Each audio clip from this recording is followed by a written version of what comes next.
আমার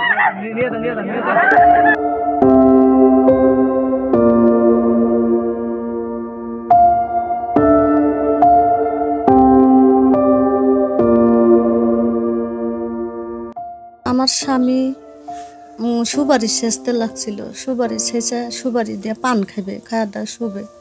তখন রুবা চুল মুখ ছাড়িয়ে দিয়ে সব কিছু ছাড়িয়ে দিয়ে উলুম যাত্রা হয়ে আসছে। এসে আমার স্বামীকে ভয় দেখাইয়া বলছে যে পুলিশ আসছে আপনি পলান। তখন আমার স্বামী কাঁপতে কাঁপতে একলাই আগে বের হয়, তখন আমি পিছে পিছে বের হয়। আমি বলছি যে আন্ধার হয়েছে, তখন তুমি কেমন করে যাবে? তখন বলছে যে তাহলে মোবাইলটা নিয়ে আসো।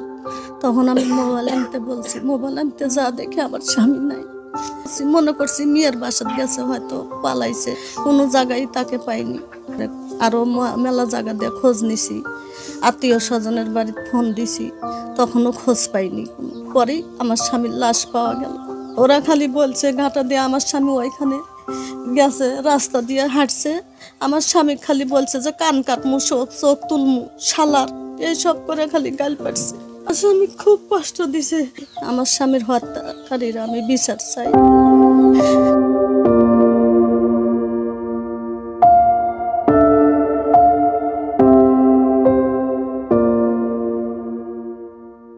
পুলিশ আসছিল, আসা বাদে শীত করলাম, শীত করা বাদে যে আমার ভাইয়ের চোখ তুলে নিছে।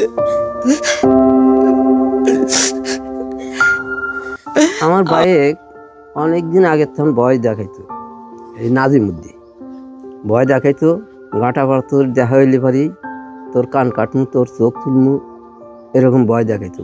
ভাই আমার কাছে বলতো যে আমাকে এই ভয় দেখায়।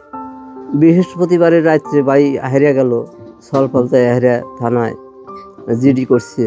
আমরা তো মনে করি নেই যে তারা ইউনিয়ন করবে, চোখ তুলছে, কান কাটছে, এ কথা তারা আগেও যা বলছে। তবে ভাইয়ের কাজের হাতে তাই মিল পড়ে গেল, তারা হে নাগাতন পলাতো। আমরা তো আর জানি না যে তারা ইউনিয়নই করবো। তার ছাড়া জিডির মধ্যে আমরা ওই আসামির নাম দিয়েই জিডি করতাম।